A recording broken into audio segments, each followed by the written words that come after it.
नमस्कार दोस्तों, stock market studies में फिर से एक बार आपको बहुत-बहुत स्वागत है।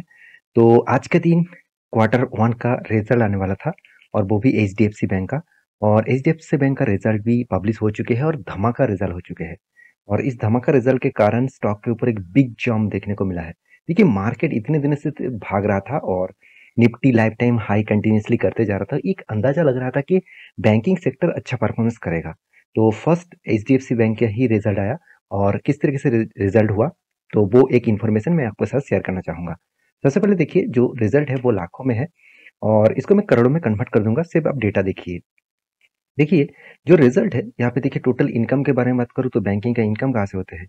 इंटरेस्ट से इनकम और इन्वेस्टमेंट से इनकम। और देखिए, बैंकिंग का जो रिज़र्व बैंक से जो कंपनी को इंटरेस्ट मिलता है, वो सब कुछ मिलाकर टोटल इनकम के बारे में बात करूँ, तो यहाँ पे ध्यान से देखिएगा, यहाँ पे कितना 5,78,000, पिछले बार था 5,38,000, पिछले साल में था 4,15,000। तो कितना बड़ा धमाका इनकम में ही हुआ, आप देख सकते हैं।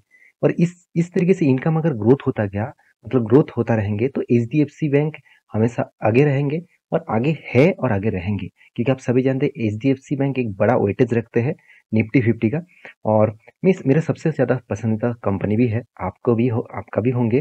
तो एक लाइक जरूर कर देना। तो यहाँ पे देख सकते हैं कंपनी का जो एक्सपेन है, टोटल जो एक्सपेंडिचर हुआ उसके बारे में बात करूँ तो 3,90,000, पिछले बार था 3,52,000 और पिछले साल में था 2,61,000। तो एक्सपेन को भी कंपनी मेंटेन किया। और उसके साथ साथ कंपनी का जो बेस्ट पॉइंट मुझे लगा वो है प्रोविजन।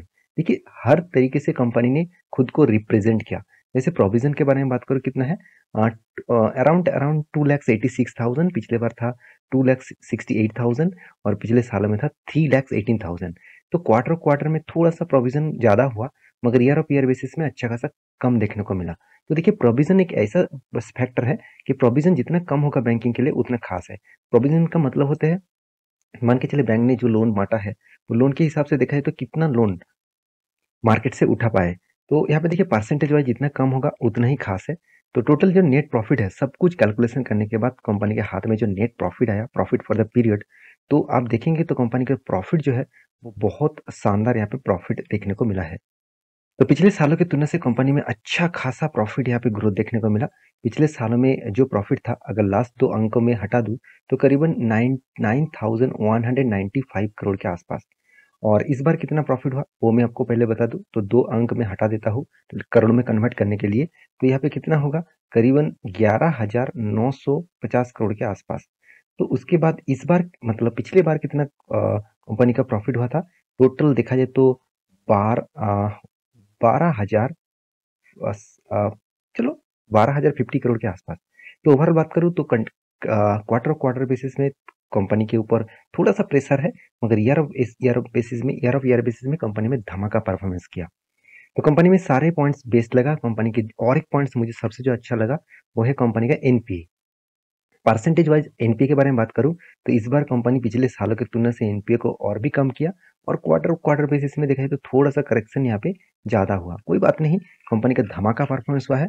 और इस परफॉर्मेंस के कारण जो है कंपनी का रिटेल बैंकिंग, तो रिटेल बैंकिंग के बारे में बात करूँ तो मतलब कंपनी जितने सारे रिटेल बैंकिंग में, मतलब देखा जाए तो सेविंग अकाउंट में जो पैसा मार्केट से उठा पाए वो इस बार हाईएस्ट है। क्योंकि आप देखेंगे तो करीबन 4 लाख नहीं, यहाँ पे टोटल में करोड़ों में कन्वर्ट कर दूं और भी आसानी होगा। तो यहाँ पे कितना है, करीबन 42,939 करोड़। और पिछले बार कितना था, पिछले बार का जो फैक्टर्स है वो है 40,160 करोड़। और पिछले सालों में कितना था, सिर्फ के सिर्फ 31,685 करोड़। तो ओवरऑल बात करूं तो कितना शानदार मैसिव जाम देखने को मिला, आप देख सकते हैं।